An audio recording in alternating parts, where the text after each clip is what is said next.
지난 대선에서 기초연금 상향 공약이 있었다는 건 기억하고 계시죠? 액수 늘리는 거? 네. 예. 이게 바람직한 건지 좀 생각해 볼 여지가 있다. 금액 상향 그 자체. 주지 않아도 되는 분들까지도 주고 있다. 주고 있다. 최근에 이제 연금 개혁을 한다 그러는데 네. 연금 개혁을 기초연금 40만 원을 더 주는 방식으로 연금 개혁하는 게 정말 바람직한 건지 저는 이제 40만 원으로 증액하는 게 바람직하지 않다라는 생각을 가지고 있는 건데요. 그리고 30만 원도 좀 제도를 이제 비율을 좀 바꿀 필요가 있다. 꼭 주지 않아도 되는 사람을 더 많은 사람에게 더 많은 금액으로 꼭 주지 않아도 되는 사람한테 줘가지고 다음 세대한테 세금 부담을 넘겨주는 거죠. 이 문제가 한국 사회 향후 10년, 20년, 30년, 40년에 가장 중요한 문제 중 하나라고 개인적으로 생각을 하고 있어요. 여기를 제도 설계를 잘하지 않으면 후세대한테 죄를 짓는 행위가 될 가능성이 높다.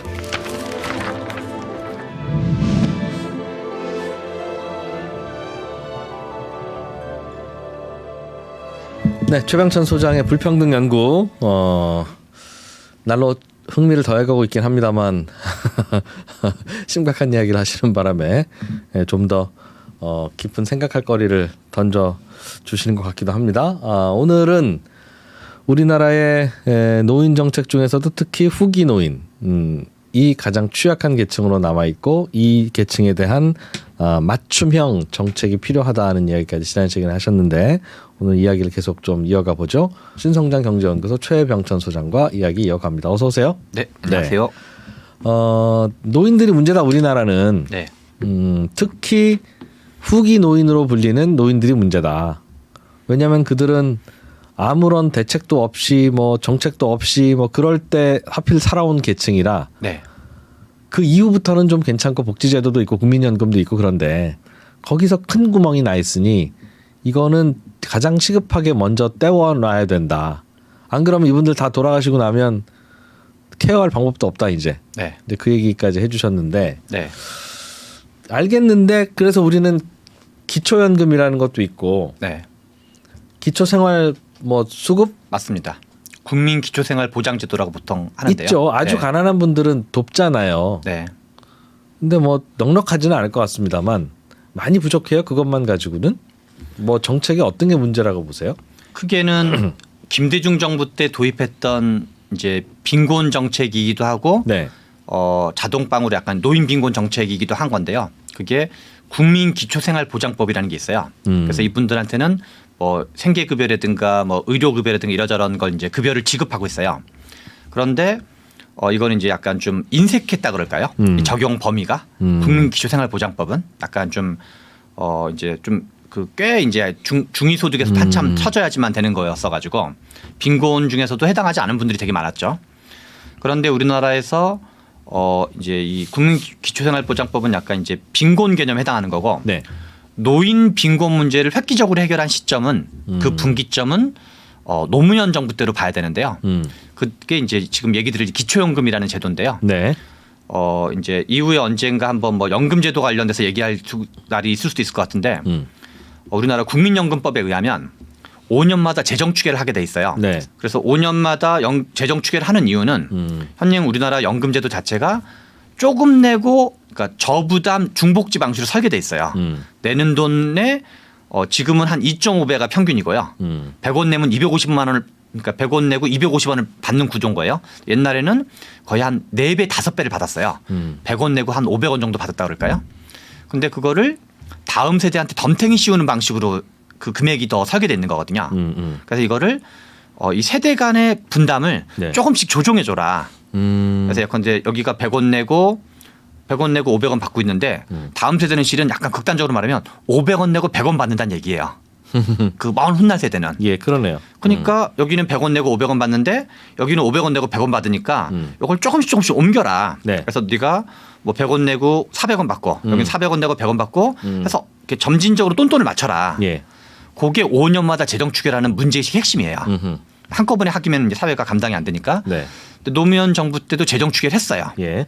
근데 노무현 대통령 그래서 그러면 내가 욕을 얻어먹더라도 이 현재 경제 활동을 하는 사람은 더 내고 덜 받든가 아니면 그대로 내고 덜 받든가 네. 아무튼 뭔가 이렇게 조정을 해야 되는 거죠. 상대적으로 덜 받는 방향으로 그거를 이제 책임지고 추진한 거죠. 그 약간 이제 그 대통령으로서의 어떤 책임 의식 같은 건데요. 네. 그런데 그래서 그거를 추진하려고 이제 보건복지부 장관을 유시민 씨를 앉혔고 당시에 당 대표가 박근혜 씨였었어요. 그 당시 한나라당이었는데요. 지금은 이제 국민의힘 계열이고 반대만 하는 게 아니라 역제안을 했다는 거야. 그 역제안의 내용이 뭐냐면 기초 노령연금을 도입하라. 그래서 원래는 국민연금을 개혁하려고 그런 건데 네. 국민연금 개혁 방안을 내가 오케이 해주는 조건이 기초 노령연금을 도입하라. 라고 그래서 국민연금 개혁 이슈랑 네. 기초연금 도입 이슈가 얽히게 돼요. 꼭 그게 인과관계 있는 건 아닌데. 그렇죠. 정치적으로 이제 하나씩 주고받았다. 왜냐하면 의석수가 과반이 돼야지 통과가 되고 여야 간 합의가 되는 게 가급적 바람직한 거니까 네. 사회적으로 큰 갈등이 있는 이슈였기 때문에 그래서 노무현 대통령은 노무현 뭐 장관은 유시민 장관 보건복지부 장관 네. 그다음에 박근혜 당대표 세 분이었는데 결국은 그걸 합의를 본 거죠. 근데 그게 결과적으로는 노인 빈곤 문제를 해결하는 획기적인 분기점이 된다고 봐야 돼요. 왜냐하면 현찰로 9만 원을 하위 어르신들한테 꽂아주니까 우리가 지난번에 얘기했던 것처럼 이 1930년대 그러니까 20년대생, 30년대생, 40년대생 부분적으로 한 50년대생까지 네. 요 분들이 실은 우리나라 빈곤의 가장 큰 덩어리였던 거거든요. 요때 태어났던 분들. 예. 그런데 지금이 우리가 한 2025년에 55년생이 70살이 되니까 한 그 20년 전 네. 그때는 한 35년생이었겠네 대략. 음. 한 2005년도 경우에는 35년생이 이제 그 노인층의 중심축이었는데 그분들은 사각지대가 많았거든요. 국민연금 사각지대가. 네. 근데 이제 그분들이 기초 노령연금을 9만 원 받으면서 빈곤율이 많이 개선이 된 거죠. 한 달에 9만 원. 예, 그래서 실은 기초 노령연금은 2008년에 처음으로 도입되고 금액으로는 월 9만 원. 이제 이거는 이제 소득 대체율 5%를 가정해서 이제 실은 9만 원을 환산한 거였는데요. 네. 그리고 이제 대상자는 하위 70%. 그런데 이때는 국민연금 사각지대가 엄청 많아가지고 노인 중에서 하위 70%가 순기능을 더 많이 했다고 봐야 돼요. 당시에는. 왜냐하면 국민연금 사각지대가 너무나 많으니까. 네. 그래서 이제 이분들이 국민연금 사각지대가 많던 시점에 긴급 처방, 응급 처방 이런 역할을 했고 그리고 2012년 대선에서 박근혜 대통령이 당선된 다음에 2014년에 이제 명칭은 기초 노령연금에서 기초연금으로 바꾸고 금액은 9만 원에서 20만 원으로 올리는 거를 발표를 해요. 예. 그래서 하위 70%는 그대로지만 20만 원으로 금액을 상향하면서 우리나라 불평등 중에 특히 노인 빈곤율, 노인 빈곤율이 이제 꽤 많이 하락하게 되는 거죠. 여기 보시면 여기가 이제 이게 숫자가 잘 안 보이는데요. 대략 그냥 기사 제목만 보시면 노인 빈곤율이 38.9%로 하락했다. 처음으로 30%대로 기록한 거다. 네. 근데 기초연금 효과로 보여진다. 이런 이제 기사도 실린 적이 있었는데요. 그리고 이제 이것도 약간 좀 다른 자료인데 가처분 소득 기준 상대적 빈곤율 추이인데요. 이제 이건 가계금융복지사라는 데이터에 있는 건데 여기 보시면 요때를 최정점으로 노인 빈곤율이 아니라 빈곤율 전체를 보여주는 건데요. 예. 요때를 최정점으로 쭉 해서 계속 이렇게 빈곤율이 떨어지고 있어요. 빈곤율이 떨어지고 있는데 요 연도가 2009년도라는 걸 알 수가 있어요. 그래서 아까 말씀드린 것처럼 2008년에 처음으로 기초 노령연금 9만 원을 주기 시작하고 그리고 이제 2015년부터 다시 이제 20만 원을 주기 시작하는데 그런 흐름들이 크게 영향을 미치고 있는 거죠. 빈곤율 하락의 어떤 요인으로 하위 70%한테 줬다는 건 노인 중에서의 하위 70%. 그 노인 중에서 3분의 2한테 줬다는 건데. 그렇죠. 가난한 어려운 노인들에게 타겟팅을 한 거 아니라 그냥 다 준 거는 아니에요. 그러니까 그 느낌이 네. 너무 뿌려놓은 건 아닙니까? 지난번 말씀드린 것처럼 한국 현대사에서 20년대생부터 50년대생 언저리 특히 이제 40년대생까지 예. 20년대생, 30년대생, 40년대생이 노인 빈곤의 가장 큰 덩어리였고 국민연금 사각지대를 살았던 분들이고 왜냐하면 국민연금이 나중에 도입됐으니까 예. 이분들은 그 같은 노인이어도 국민연금 가입률이 높지 않았던 거죠. 2000년대 중반에는 국민연금 가입률 자체가 그 세대는 높지 않았거든요. 그러니까 그때는 노인 전체를 대상으로 70%를 뿌려도 순기능이 더 컸다고 보는 거죠. 그 당시 노인들은 3분의 2가 사각지대가 다수파였다는 거죠. 가난한 노인들이다. 그러니까 사각지대가 다수파였기 때문에 압도적 다수파였기 때문에 노인 전체에서 국민연금 가입자가 아닌 사람이 훨씬 많았기 때문에 그들이 우리가 요즘 케어해야 된다는 후기 노인의 또 대부분이었다는 말이죠. 그렇죠. 그래서 그리고 그때는 우리나라는 자살률이 1위였던 나라가 아니었어요. 네. 90년대까지도. 그래서 아마 옛날에 기억을 그냥 더듬어 봐도 우리나라 뭐 자살률 1위라는 기사를 90년대 우리가 접한 적이 거의 없거든요. 근데 자살률 1위가 된 거는 외환위기 이후에 이제 실제로 자살률이 급증을 해요. 노인 자살률이. 그래서 노인 자살률이 전체 자살률을 견인해 가지고 우리나라가 OECD 1위를 오랫동안 했거든요. 자살률 1위를. 네. 근데 이제 그래서 일부 이제 약간 그 자살률 1위다. 우리나라는 자살률 1위다. 이런 기사는 아마 꽤 많이 나왔어요. 이제 90년대 후 특히 2000년대 초반부터 2000년대 초반부터 많이 나왔는데 그거를 이제 일부 연구자들 또는 학자분들 그런 분들이 알긴 알았던 거죠. 그래서 이제 그것을 정책 일선에 있는 분들이 노인 자살률과 노인 빈곤율이 심각하니까 그래서 그거를 이제 그런 정책 분야에 있는 전문가분들이 정치권에 푸시를 했던 거고 그런 푸시가 박근혜 대표를 도와주는 우리 이제 한국 민주주의에도 큰 기여를 하셨던 촛불 탄핵 시위에도 큰 공헌하셨던 안종범 씨가 그런 역할을 많이 하셨거든요. 안종범 씨가 이제 수첩을 통해서 한국 민주주의 발전에 큰 역할을 하셨었는데 예. 근데 이제 그분이 실은 우리나라 기초연금 제도에도 큰 역할을 하셨거든요. 좋은 의미에서. 네. 어떤 이제 그래서 그런 거는 되게 엄청적인 어떤 순기능을 한 거를 봐야 되는 거죠. 그래서 이제 물론 다만 이제 말씀하신 대로 지금도 하위 70%가 적당한 거냐. 그게 실은 논쟁 지점인 거죠. 지금은 이제 꽤 국민연금도 있고 뭐 이런저런 소득도 있는 노인들이 올라와 있는데 네. 그럼에도 불구하고 노인 전체 중에 70%한테 뿌리는 게 뭐 좋은 정책인지는 생각해 보자. 그렇죠. 그래서 앞에서는 제가 이제 노인 빈곤율이 줄어든 거랑 그다음에 전체적으로 상대 빈곤율이 줄어든 걸 보여드렸는데 심지어는 자살률도 이때부터 노인 자살률도 좀 상대적으로 둔화돼요. 뭐 이거 때문이라고 단정할 수는 없지만 그래서 지난번에 이제 보여드렸던 표이기도 한데요. 2009년 10년을 정점으로 네. 노인 자살률이 많이 줄어들고 있어요. 10만 명당 80명이 자살을 하다가 한 10만 명당 55명이 자살을 하는 걸로 2010년도 중반이 되면 네. 심지어는 이제 뭐 우리가 이제 이거를 인과관계로 규명할 수는 없으나 이제 노인 자살률도 추세적 하락의 경향을 보이고 있다. 근데 마침 그 시기가 기초 노령연금이 도입된 시기와 대체로 비슷한 방향이다. 그런 걸 좀 알 수가 있고요. 그러니까 기초연금에 여는 역사적 역할이 있었다는 생각이 좀 드는데요. 이제 전기 노인과 후기 노인은 완전 다르다라는 걸 계속 우리가 이제 인정하고 들어가면 2000년부터 2020년대 사이 요 기간에는 하위 70% 노인에게 기초연금을 뿌리는 게 순기능이 더 컸다. 네. 그런데 앞에서 살펴봤던 것처럼 1차 베이비부머 세대가부터는 국민연금 가입률이 거의 한 60 내지 70% 가까이 되는 거거든요. 1차 베이비부머 세대부터는. 근데 이 세대가 점점점 노인의 중심을 차지할 때도 그때도 국민 기초연금을 하위 70% 모두에게 뿌리는 게 과연 바람직한 거냐에서는 이제 그렇게 생각하지 않을 여지가 많다. 근데 실은 지금 이제 이프로님이 하위 70% 얘기만 했잖아요. 네. 근데 우리 이제 지금 현재 지난 대선에서 기초연금 상향 공약이 있었다는 건 기억하고 계시죠? 액수 늘리는 거? 네. 예. 그래서 지금 윤석열 후보는 당시에 하위 70%를 그대로 두고 30만 원 현행 30만 원을 40만 원 늘리겠다. 그리고 이재명 후보는 40만 원 늘리면서 동시에 100% 모두에게 주겠다. 그런 걸 이제 발표했었거든요. 네. 근데 저는 이제 뭐 두 분 모두가 이게 바람직한 건지 좀 생각해 볼 여지가 있다. 금액 상향 그 자체. 40만 원으로 올리는 거? 네. 왜요? 왜? 왜냐하면 결국 이제 국민연금과의 관계가 핵심인데요. 국민연금과 관련돼 가지고 이제 파생되는 문제인데 2020년도 기준으로 국민연금의 평균 급여액이 평균 급여액 중에서 40만 원 미만을 받는 분들이 꽤 많네요. 보시면 20만 원 미만을 받는 분이 대략 한 19%, 예.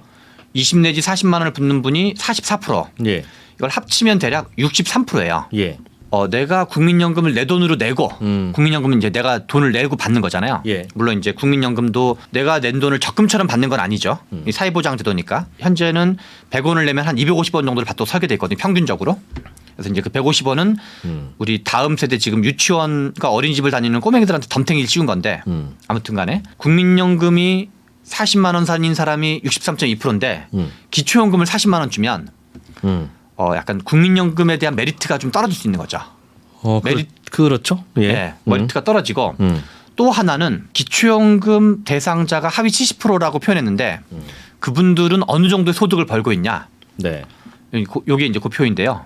저도 이걸 보고 깜짝 놀랐는데요. 노인 단독 가구, 노인 단독 가구 기준으로 180만 원인 경우가 기초연금 그러니까 딱 70%에 해당하는 그 간당간당 이게 딱 걸리는 게 금액으로 치면 180만 원인 거예요. 그 말은 소득이 별도 소득이 180만 원이 있어도 기초연금 30만 원을 받는다. 그렇죠. 뭐 일부 이제 감액되는 게 있을 수는 있는데요. 큰 틀로 보면 이제 네. 30만 원을 받고 있는 거고 그리고 부부 가구인 경우 예. 그러니까 노인 부부 가구인 경우는 288만 원에 해당하는 분이 기초연금 받고 있는 거예요. 288만 원 소득이 있는데도 네. 그러니까 제가 보기에는 좀 약간 비교적 이제 노인인 걸 감안하면 약간 넉넉하신 분으로 볼 수 있는데 뭔가 이렇게 중산층 정도는 좀 충분히 돼 보이는 좀 어려운 분들한테 좀 두툼하게 주는 거는 괜찮을 수 있는데 이런 분들한테도 기초연금을 주는 게 과연 옳은 거냐? 지금은 너무 얇게 넓게 주고 있다 기초연금을. 그리고 넉넉한 사람까지 포함해서 65세 이상을 감안하면 월 288만 원이면 적은 건 아닐 것 같은데 네. 우리 그냥 뭐 젊은 사람 중에도 288만 안 되는 사람 많을 텐데 주지 않아도 되는 분들까지도 주고 있다. 주고 지금은. 있다. 또 하나는 지나치게 가파른 증가 규모인데요. 여기서 증가 규모란 기초연금의 증가 규모를 얘기하는 건데요. 제도가 처음 도입될 때 2008년에 대비 2023년 2008년도에 기초연금 변동 예산 그러니까 예산이 2조 8천억 대략 한 3조 원 정도 됐어요. 네. 3조 원 정도 됐는데 내년도 기준 2023년도 예산안 기준으로 22조 5천억 정도가 예정돼 있어요. 그럼 기초연금의 증가 배율은 8배. 2008년 대비 2023년 8배가 증가했다는 거죠. 이제 어마어마하게 증가한 건데요. 그런데 당시에 2008년 대비 세출 전체 예산의 어떤 그 추이를 보면 2008년도에는 220조 원에서 639조 원 정도 돼요. 그러니까 예산은 3배가 증가했는데 이제 기초연금은 8배가 증가한 거죠. 물론 이제 이거는 그 긴급 처방 노인 빈곤이 워낙 그 두툼하게 있으니까 후기 노인에서 그래서 이걸 이제 무조건 다 나빴던 거라고 생각하진 않지만 기울기의 정도가 너무나 가파르다. 어차피 크게 보면은 세출 예산은 경제 성장률과 비슷하다고 봐야 되거든요. 네. 근데 이제 그거에 비해서 기초연금 예산이 엄청나게 급진적으로 올라갔고 앞으로는 또 실은 이거와 비슷할 정도로 가파르게 되면 고령화가 점점 비중이 커지면 내후년도 2025년도가 우리나라가 초고령화 진입연도인가 그래요. 이제 전체 인구에서 65세 이상 인구가 20%가 넘는 거 네. 그게 이제 진입연도가 되는데 그런 걸 감안하면 지금은 기초연금 70% 지급을 그것도 재검토해봐야 되고 거기다가 40만 원 만 원씩. 이제 10만 원 더 얹어서 그래서 윤석열 정부가 지금 최근에 이제 연금 개혁을 한다 그러는데 네. 연금 개혁을 기초연금 40만 원을 더 주는 방식으로 연금 개혁하는 게 정말 바람직한 건지 그게 아니라 크게는 이제 국민연금 개혁인데 네. 그 지금 연금 개혁의 핵심은 국민연금 개혁이거든요. 그걸 하면서 기초연금도 같이 건드려야지만 윤석열 대통령이 지난 대선 때 표를 받고 싶어 했던 2030 청년들에게 뭔가 그 덤탱이가 씌워지지 않도록 그러니까 지금 월 40만 원씩 하위 70%한테 월 30만 원씩. 월 30만 원씩 주고 있는 기초연금은 네. 좀 낭비인 것 같다로 뜻이네요. 그렇죠. 그런 의미인 거죠. 그래서 그 재원을 좀 더 밑에 있는 분들한테 두텁게 주는 방향으로 그런 방향으로 논의를 진도를 나갈 필요가 있고 이거는 이제 국회 예산정책처라는 곳이 있어요. 네. 예산정책처에 윤석열 정부 취임 이후의 그래프예요. 취임 이후에 이제 그 추계를 한 거예요. 네. 그래서 이제 약간 그 최신 자료를 볼 수 있는 건데요. 현행 제도를 유지하는 게 있고 10만 원 인상하는 게 있고 두 가지가 있잖아요. 네. 요 10만 원 인상이 윤석열 정부의 공약이 이행되는 경우 그거를 이제 비교를 한 거예요. 그래서 그러면 재정 추계가 어떻게 되는지 그래서 2018년부터 현행 제도 30만 원을 그대로 유지할 경우 우리나라에 이제 노인 초고령화 부양비가 가장 급진적으로 되는 게 2050년과 60년이거든요. 네. 50년을 좀 비교해 보면 40만 원 인상과 30만 원을 유지하는 거에 격차를 보면은 50년으로는 40만 원 인상하면 160조 원이 나가게 되고 네. 그다음에 이제 30만 원 유지하면 120조 원이 나가게 돼요.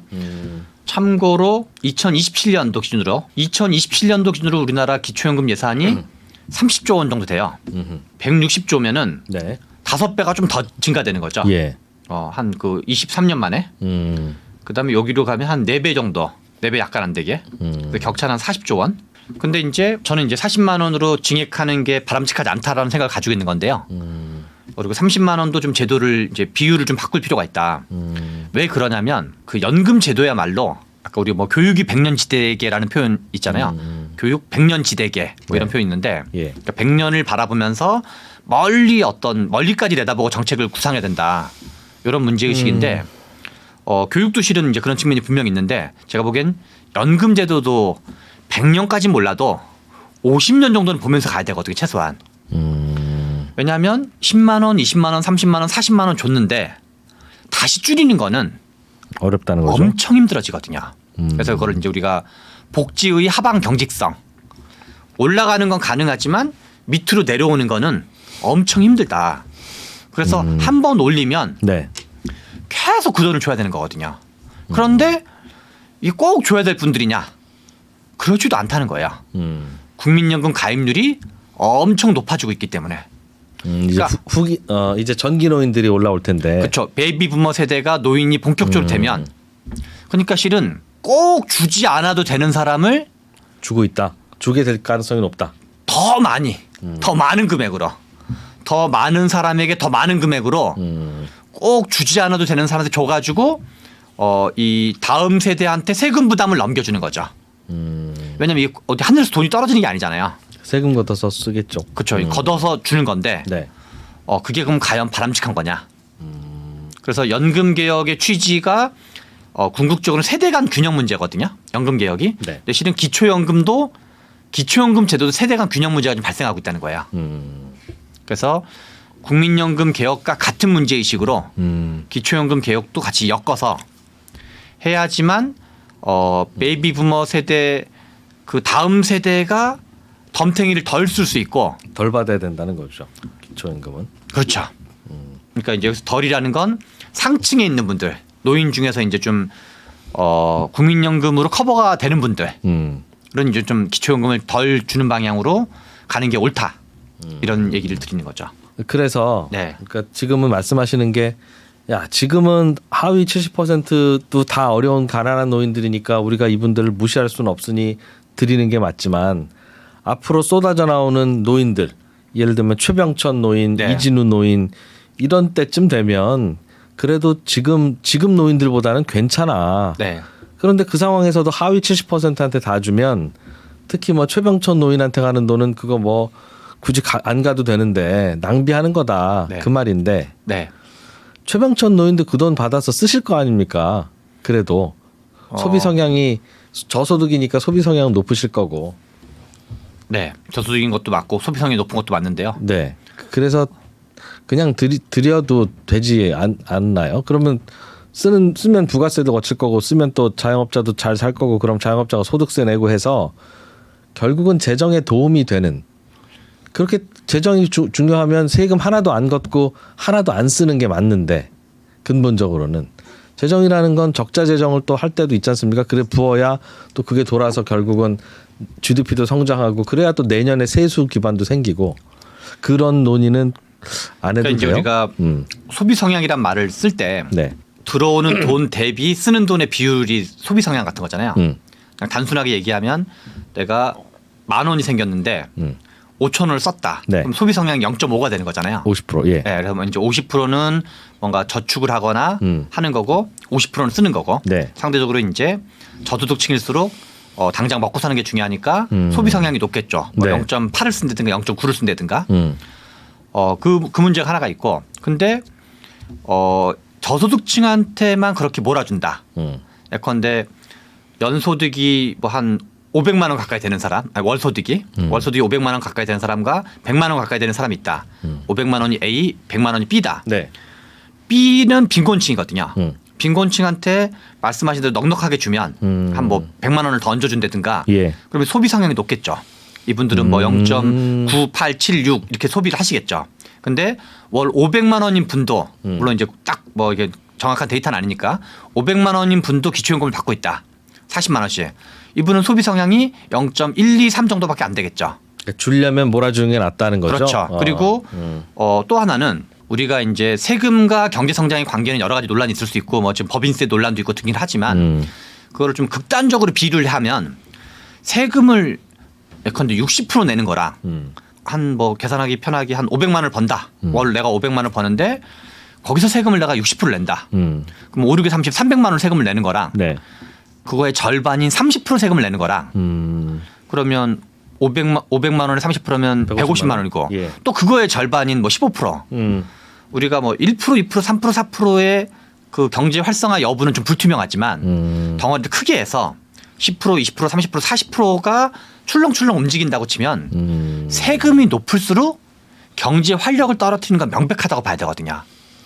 이게 이제 비율이 적을 때는 그 효과가 있냐 없냐 논란이 있을 수 있지만 네, 네. 법인세 1%, 2% 줄인다 해서 갑자기 경제가 막 활성화되는 건 아니지만 기업이 막 투자를 늘리거나 고용을 늘리는 건 별 차이 없을 아니지만 땐 별 차이 없는데 그거를 보여주는 세금이 경제 활성화랑 연결이 되는 걸 보여주는 대표적인 나라의 사례가 싱가포르 아일랜드거든요. 거기는 세금이 주변 국가에 비해서 현저하게 적은 세율을 때려가지고 그리고 조세 피난처도 똑같은 거잖아요. 그렇죠. 조세 피난처가 조세를 아무리 낮춰도 효과가 없는 거라면 조세 피난처라는 건 존재하지 않겠죠. 이론적으로. 그래서 실은 이제 세금과 경제 활성화의 관계는 있다고 봐야 되는 것도 원칙적으로. 다만 조세 그 자체의 기능이 또 있기 때문에 네. 어떤 이제 말씀하신 소득 재분배라든가 아니면 이제 계층 사다리라든가 이제 어떤 저소득층은 상대적으로 과잉 어떤 교육 투자가 과잉으로 될 수 있기 그러니까 과소 투자될 수 있기 때문에 똑똑한 저소득층도 뭔가 좀 배울 수 있게 배울 수 있도록 이러저러 이제 뭐 빌 게이츠 같은 사람은 아니지만 스티브 잡스 같은 사람한테도 기회를 주는 게 필요한 거니까 그런 거를 종합적으로 고려해 봤을 경우 이만큼 걷어서 이제 그 노인 세대한테 하기보다는 가급적 세금은 꼭 필요한 만큼만 거두려고 노력하고 일종의 이제 무조건 적게 걷는 게 옳다는 얘기는 아니지만 네. 적정한 만큼만 거두려고 해야지 뭐 많이 걷지 못해서 안다라는 식이면 안 되는 거고 마찬가지로 이제 그리고 이 고소득층한테 좀 더 복지 혜택을 많이 주는 것보다는 저소득층한테 복지 혜택을 좀 더 많이 주는 게 이프로님이 말씀하신 소비 성향을 고려해도 너 나을 것이다. 경제를 순환시키는 걸 고려해도 이제 더 그러니까 이 걷어들이는 측면과 쓰는 측면 두 가지를 고려했을 때 훨씬 더 낫다. 그래서 저는 크게는 네. 국민연금과 기초연금의 어떤 역사적인 역할 분담. 물론 이제 실제로는 뭐 연금은 또 별도의 뭐 복잡한 얘기가 있을 수 있겠지만요. 큰 틀에서는 그냥 국민연금과 기초연금 두 가지만 보여드리면 네. 지난번에는 국민연금 가입 이게 지난번 보여줬던 표인데요. 1920년대생과 40년대생이 노인의 다수일 때는 이분들이 아까 말한 후기 노인에 해당하시는 분들인데요. 네. 저희 이제 어머님 세대이신데 이때는 국민연금 사각지대가 엄청나게 많았다. 그래서 이분들은 기초연금을 하위 70%를 좀 넓게 줘도 넓게 9만 원 또는 20만 원을 줘도 순기능이 더 컸다. 그래서 긴급 처방 여기서 긴급은 한 2, 30년짜리 긴급이었던 거죠. 우리나라의 독특한 후기 노인 때문에. 그렇죠. 우리나라 역사성이라든가 제도가 늦었던 것 때문에 2, 30년짜리 긴급 처방으로 이 기능이 분명히 순기능이 훨씬 더 컸다. 그래서 노인 빈곤율도 많이 줄어들고 상대적으로 노인 자살도 줄어들고 그리고 이제 30%대까지도 진입했다. 그리고 지난번에 봤던 것처럼 그러니까 베이비부모 세대가 있는 노인의 빈곤율은 30%대고 원래도 그 이제 이후에 이전에 태어나신 분들 연세를 더 드신 분들이 50%대 이제 빈곤율이었는데 근데 50년대생과 70년대생의 노인이 다수가 될 때 그러니까 1차 베이비부모와 2차 베이비부모 58년 개띠 이하 70년대생 네. 그러니까 뭐 우리나라 정치적으로 치면은 86세대와 97세대 이제 80년대 학번 60년대 출생을 86세대라 그러고 이제 90년대 학번 70년대 출생을 이제 97세대라고 보통 정치권에서 많이 표현하는데요. 그 사람들은 고학력 세대이고 인구의 최다 규모이고 국민연금을 가입했기 때문에 국민연금 사각지대가 매우 적다. 네. 그래서 이분들이 노인의 중심이 될 때는 약간 역할 체인지라 그럴까요?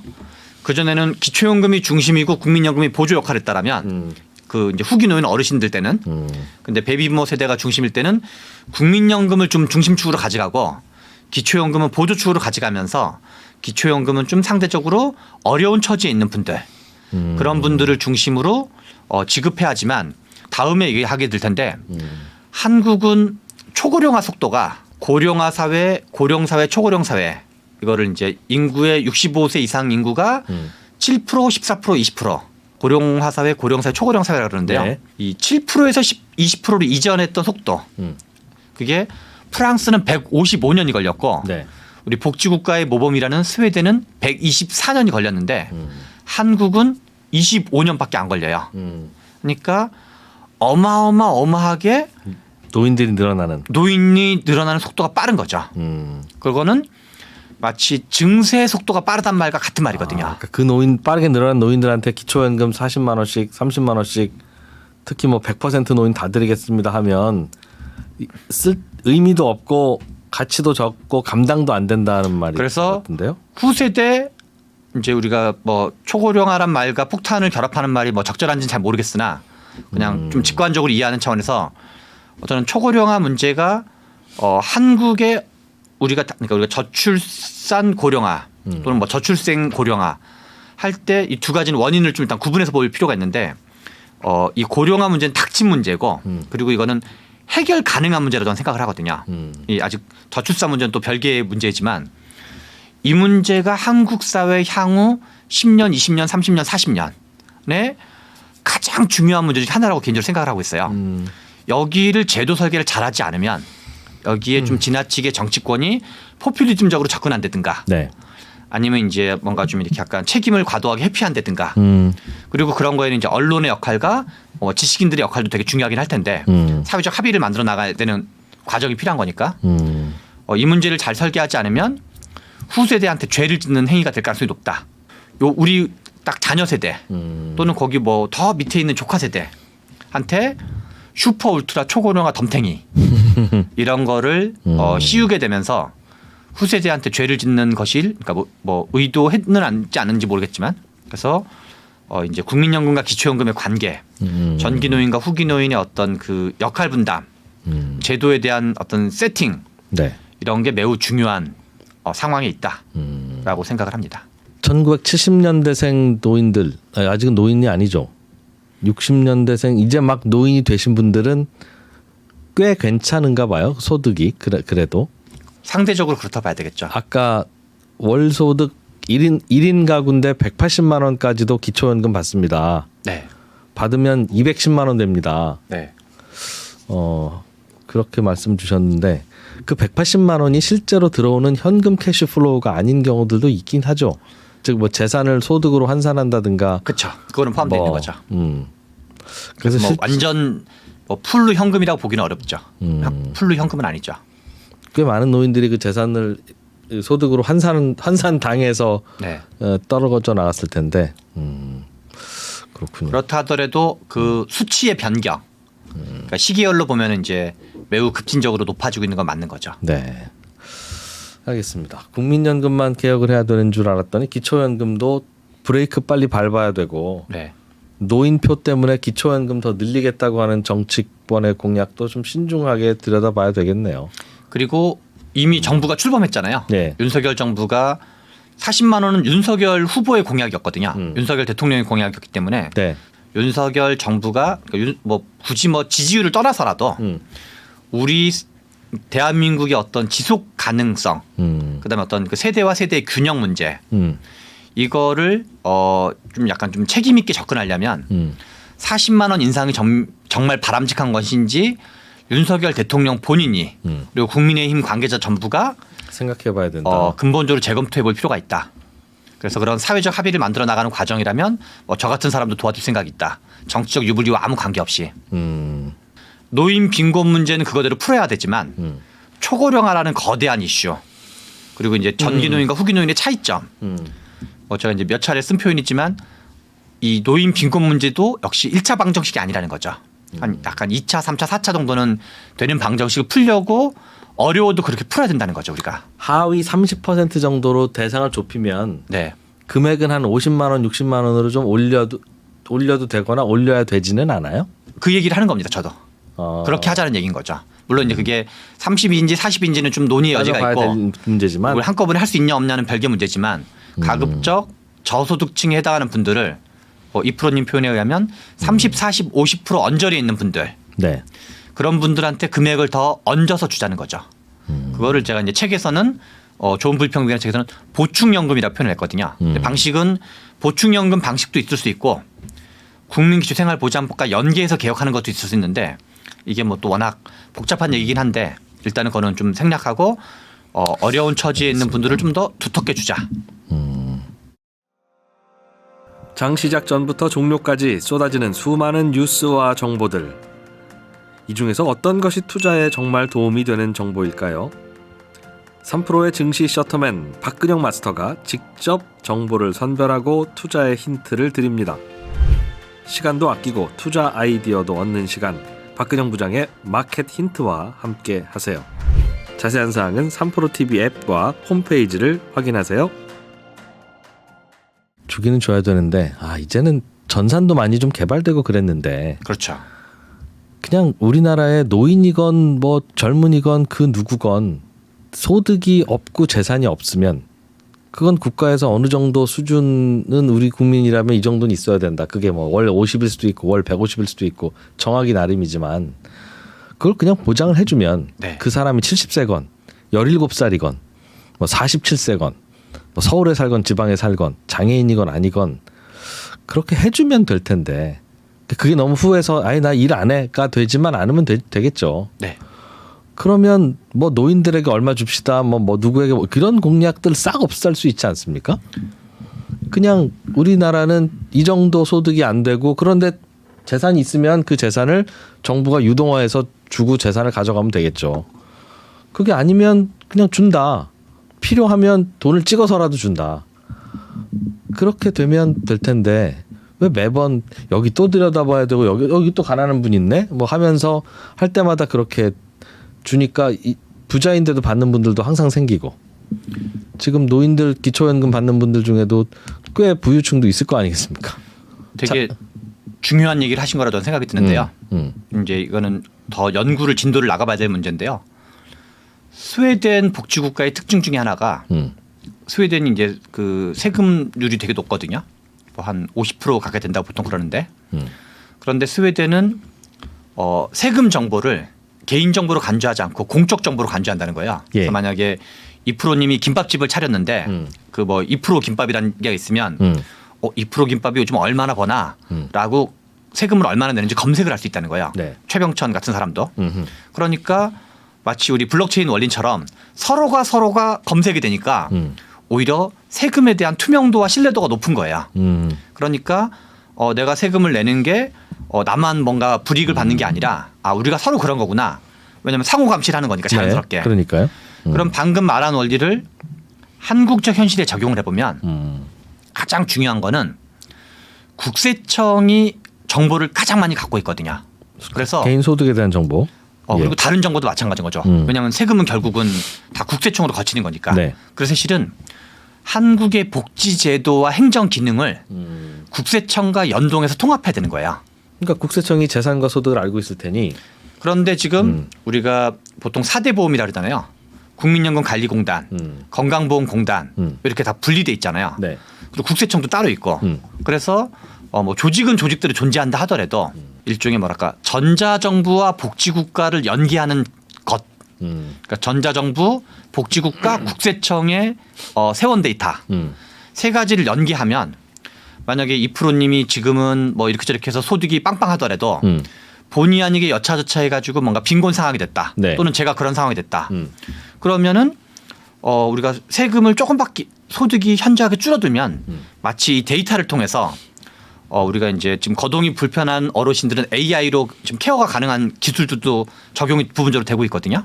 그런 것처럼 야, 최병천이 이번에 지금 빈곤 상태 있다. 2%가 빈곤 상태 있다. 여기다가 생활비 지원해줘야지.